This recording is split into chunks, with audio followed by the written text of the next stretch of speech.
Joining us now is Rachel Maddow, the host of the Rachel Maddow Show here, of course, here on MSNBC, and this book. Rachel, I can't tell you how much fun I had reading this book. You got me where I live. This is so great.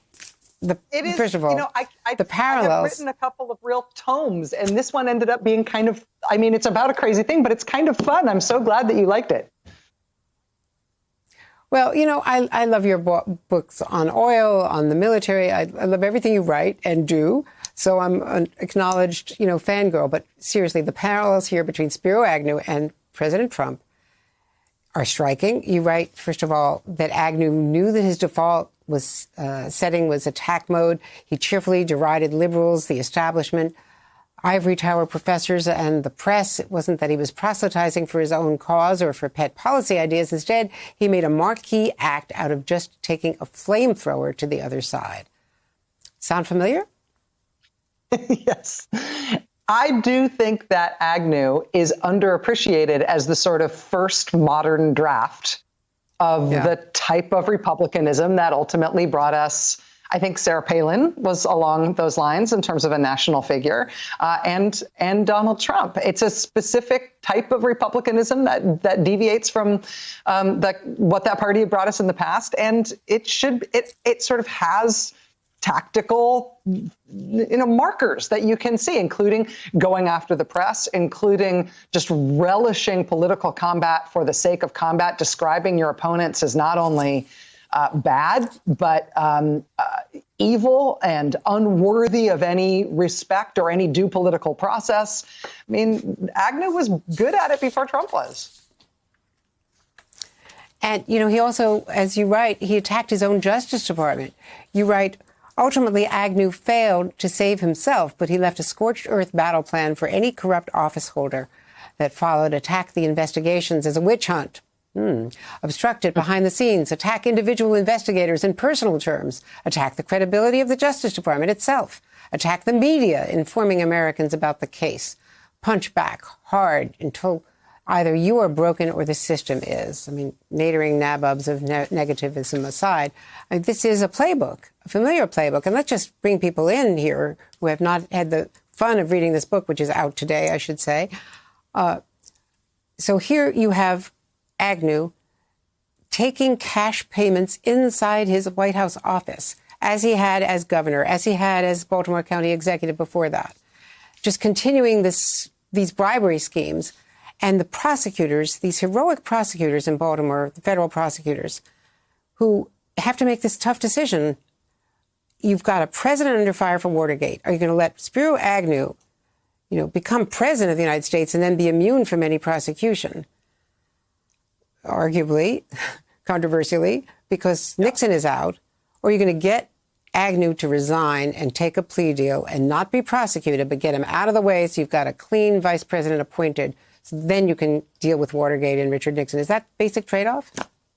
Yeah, I mean, yes, and it's this remarkable thing. I mean, Agnew, I think, is mostly forgotten. But to the extent that anybody remembers him and the fact that he was forced from office, it feels like it must have been some Watergate-adjacent thing. But it really was a totally separate scandal. It was him taking bags of cash bribes, including inside the White House.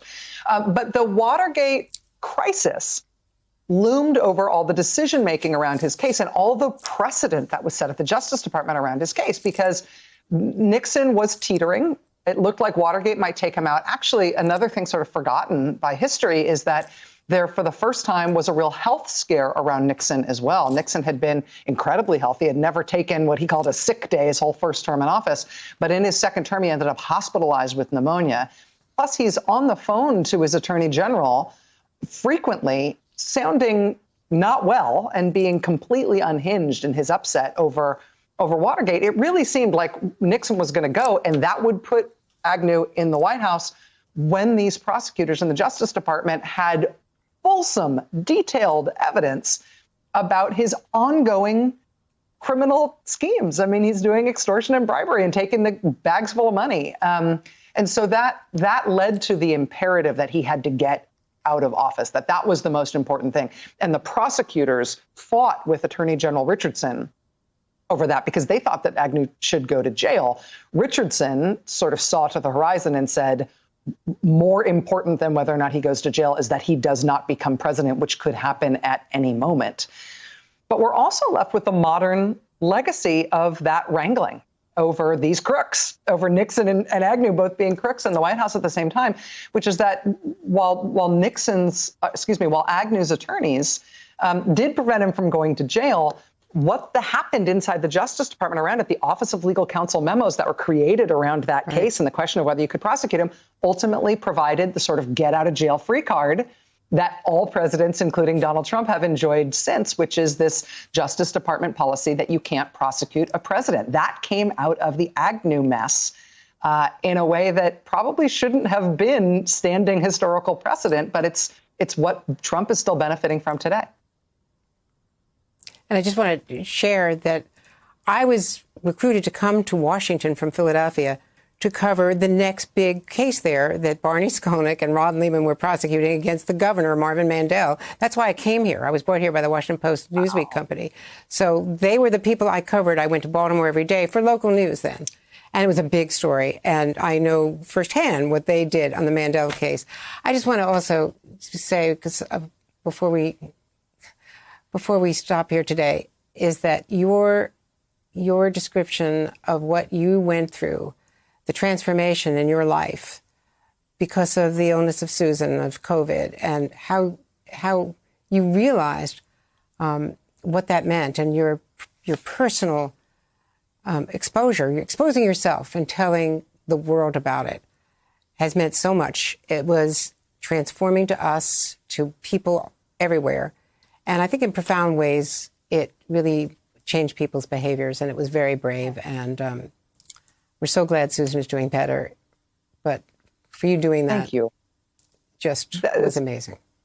That's very, very kind of you to say. And of course, you know, our colleague Stephanie Rule and her family are living with COVID right now and recovering. And she's also been able to speak about this in an incredibly powerful way. But yeah, I mean, you have a marriage that means the world to you. I have a partnership that means the world to me. And I think it is just worth saying that we all need to protect ourselves, but maybe it's sometimes even more motivating to know that we need to protect the people who we most love. And that is the transformation that I went through with this. Susan's doing much better now. I don't plan to ever talk in terms that personal again on TV, but I do hope it helped. Well, as you know, 9 o'clock in our household for both of us is must-see television, and that night was extraordinary, as is every night. Rachel Maddow, thank you so much for everything. The new book is Bagman, The Wild Crimes, Audacious Cover-Up, and Spectacular Downfall of a Brazen Crook in the White House, and it is out today. Get it. Hey there, I'm Chris Hayes from MSNBC. Thanks for watching MSNBC on YouTube. If you want to keep up to date with the videos we're putting out, you can click subscribe just below me, or click over on this list to see lots of other great videos.